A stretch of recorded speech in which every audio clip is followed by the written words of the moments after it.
Hey Wargamers, Games Workshop just released a preview of what missions are going to look like under 8th edition 40k. So let's take a look at it, see what missions are going to be like, what the different types of missions are going to be, and talk about what it means for us as Wargamers. Before we do that though, I want to say thanks for watching. If you like this video, if you like any of my other videos, go ahead and hit that like button, hit the subscribe button, and of course the notification bell as well. That way you don't miss any of my upcoming 8th edition videos. So, alright. Missions. Of course, there's a link in the description below, so if you'd like, you can follow along with me. But basically, we learned a handful of things about what missions are going to look like, and they answered a couple of big questions that we had about the mission structure in 8th edition. So, kind of starting at the beginning, they talk about this baseline mission that we have called Only War. They said it's extremely flexible, and indeed it looks very flexible. You can play it as an open game, as a narrative game, or as a matched play game. You basically will fit into any of those three main types of categories. And it also provides some insight on how objectives might work, how mission and deployment might work with missions in match play or other types of ways to play as well. So setup is kind of weird. Basically, you roll a die for this for Only War. Of course, is just what we're talking about. We're only talking about this one mission, but you roll a die, and the winner gets the privilege to roll another die and see which of the three victory conditions or missions you're playing within this one setup. So congratulations if you win that die roll, but associated with that are also some other rules as for how the setup goes. So the winner gets to roll the die to see which of the three victory conditions you are playing for, and then the loser gets to divide the board in half. And they can do that in any way they want. They can go diagonal, they can go long ways, short ways, whatever. They could do it like at a slight angle, not completely diagonal, whatever you want, so long as it's in half, which means that you can get some really interesting board layouts and deployment zones and everything like that. So I kind of like that. I like that it's not a static thing. You know, if you know you're going to be playing a particular style of mission, you might have terrain set up in a certain way or have objectives placed in a certain way, and doing it in this way helps out a little bit, which is kind of fun. Now, the person that won that die roll then gets to choose which of those two deployment zones they want to deploy in, and so that's the benefit of winning the roll. It's not just that you get the privilege of rolling the die to see which of the three victory conditions. You also get to choose your deployment zone, and this is basically the same type of approach that you take with kids when they're having to share food. Is you tell one kid, all right, you divide the food into two, and then the other kid gets to choose which of the two pieces they want, right? So it kind of balances out. It balances out so that both people are acting relatively fairly, and that's fine. I like it. It works. Deployment is done completely differently for this. It's no longer one side sets up and then the other side sets up. It's basically the old school version of deployment that we had in fantasy a long time ago, and that was where you deploy unit by unit. So if you and I are playing a game, I deploy a unit, and then you deploy a unit, and then I deploy a unit, and then you deploy a unit, and so on and so forth until one of us runs out of units, and then the other person just puts the rest of their army on the board, and that's it. So this, of course, rewards armies that have a lot of different units, because you can basically put your crappy units or the units that you don't really care where they go on the board first, and then save your hard hitters and your more tactical units for the very end when your opponent doesn't have anything to respond with it or respond to it. So that's cool. It makes deployment a little bit more even in terms of we each get an opportunity to interact with each other and counteract each other's deployment, whereas previous way of doing it, where it's one person and then the other person and that's it, is very much one-sided, right? The one person sets up and then the other person has to respond to that, but but there's no back and forth. So I like having this partitioned or incremental deployment. I think it's kind of cool. It does make the process last a little bit longer, but that's fine. It also makes it more tactical and is kind of cool that way. One thing that they don't say anything about like infiltrators or any other types of special deployment. So we know that deep strike is going to work very differently in this new edition. It might be that infiltrators just have special rules that allow them to infiltrate while not calling it being an infiltrator or anything like that.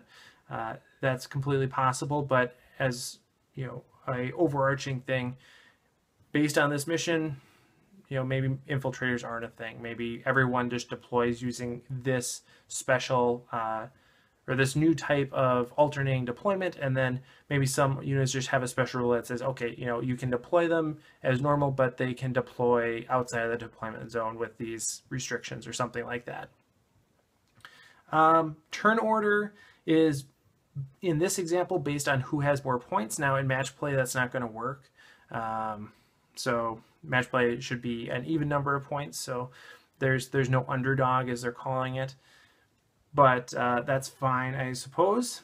In this mission, they give the underdog, the person with fewer points, the option to pick who goes first. The victory conditions that I mentioned earlier, there are 3. There's where you just score points at the end of the battle. There's basically a relic scenario where there's only one objective and it's worth all the points. And then there's progressive scoring, which are 3 ways of scoring, 3 mission types, whatever you want to call it, that we are familiar with today. I really like the progressive scoring mechanic. I think it's a really nice way to do it. So I like that they have built that into this mission. It's similar to Maelstrom, but different. It's more predictable. Relic, not a huge fan of that. Especially, I like that you can't move it, so you're just fighting over one specific point, and it's not like moving around. You still will always have an opportunity to reach that objective potentially, but nonetheless, not a huge fan of just fighting over one point. And then the end of battle scoring can be good and bad.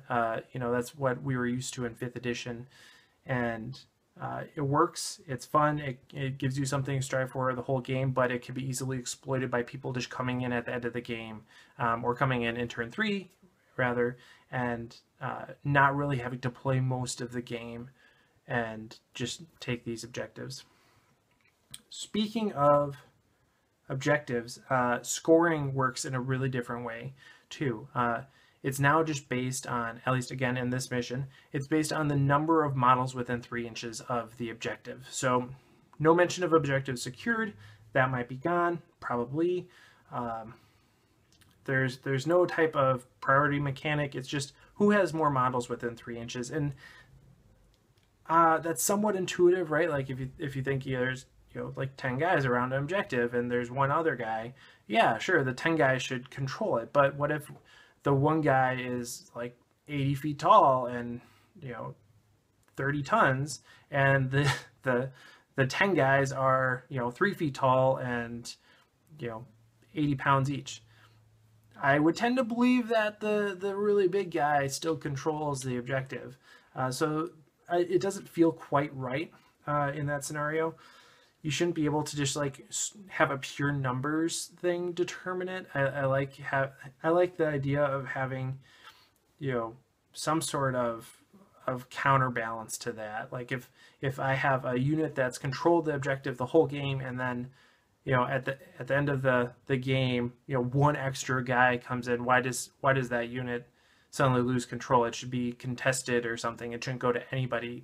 I like the idea of having it being a binary thing and not having this situation where you can have multiple units on an objective, and yeah, this one unit just has one more guy, so they get full credit. I'm not a huge fan of that. You know, of course, you could zone out opponents, though. You have to, you know, stay, you know, a certain distance away to avoid being in combat and stuff like that. So you could zone people out, or you could just flood the 3-inch bubble with models and prevent people from getting in that way. But of course, you could be charged or, you know, shot down, and the opponent could kind of work their way into the objective, which I think is cool. I think that's part of the game, right? So that's fine. But still not super jazzed about the pure model count mechanic here. It does reward high model count armies, or at least armies that have high model counts around the objective, which, you know, not a very profound thing to say, but if you're able to get more bodies on the board near objectives, then you're going to do better than if you have fewer, more durable, or more elite units just based on the numbers. Yeah, so overall, it's not clear how far this is going to extend to the other mission types, but maybe this is it. Maybe this 3-inch bubble thing is how objectives are going to work in 8th edition. And you know, I'll give it a C plus. Yeah, it's not an F, but it's definitely not an A. It's okay. I'll deal with it.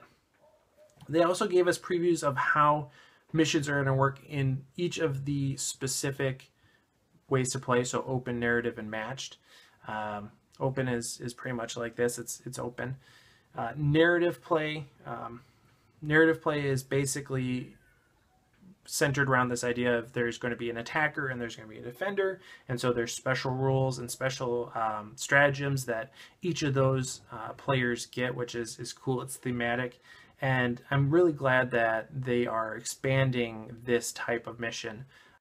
I play in tournaments that have used this type of rule set in the past, and it's been fun, it's been enjoyable, and now that Games Workshop is producing a set of rules based around that, I could see tournaments basically using those narrative rules in a more of a competitive setting with some slight modifications. So this is cool. These things seem like they are things that we could actually use in a match play scenario just with some slight modifications, and that's awesome.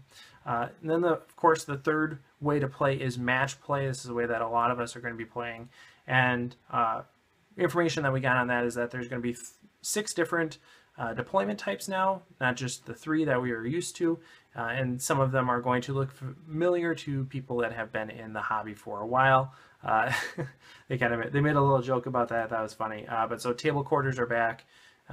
Presumably some of the other, well, yeah, like they said, some of the older types are going to be back too, so that's awesome. I'm excited about that. Very cool. They gave us a preview of a special stratagem that is going to be involved in Maelstrom of War, which, yes, they've confirmed all the Maelstrom of War cards are being replaced, or at least, you know, the Maelstrom of War deck is being replaced. Some of the old Maelstrom cards may still be viable, but overall the deck is changed, so you'll need to get a new Maelstrom deck. And again, conveniently, they are providing that for you.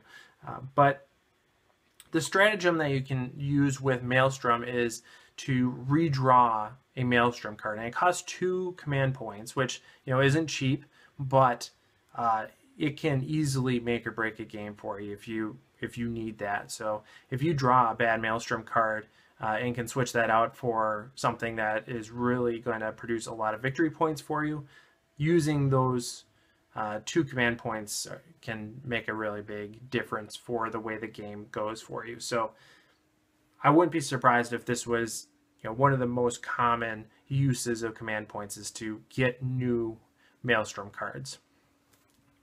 Potentially, you know, originally we had this mechanic where we could discard bad Maelstrom cards or something like that. Maybe that's replaced. Maybe now you have to spend command points. I would tend to think not, because that just sucks if you don't have command points to spend, that there's nothing you can do. So I would think they'd still have that ability for you to cycle through, but this would allow you to cycle through an additional card or something, which would be good.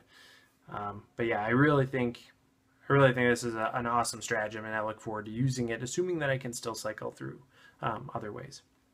All right, overall, I think this new mission preview is really good. I think this stuff looks cool. I'm excited to play these missions, and I hope you are too. So let me know what you think in the comments below, and of course, happy wargaming.